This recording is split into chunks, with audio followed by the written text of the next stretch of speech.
తెలంగాణ రైతులు పెట్టిన భిక్ష నీ పదవి, దాన్ని ఉపయోగించుకొని అదే రైతాంగానికి ద్రోహం చేస్తున్నావు. దానికి తోడు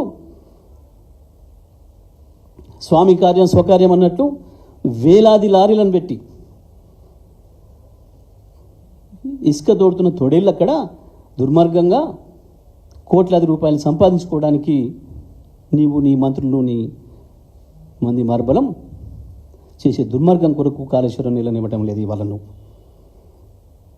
అటు స్వామి కార్యం అవుతుంది గురుదక్షిణ కింద, ఇటు స్వకార్యం అవుతుంది కోట్లాది రూపాయలు జోలేసుకోవడానికి ఇసుకతోని. అందుకే ఇవాళ నువ్వు కాళేశ్వరాన్ని ప్రారంభం చేస్తలేవు. ఇది అక్షరం నిరూపిస్తాం, ప్రజల్లో నిన్ను దోషిగా నిలబెడతాం.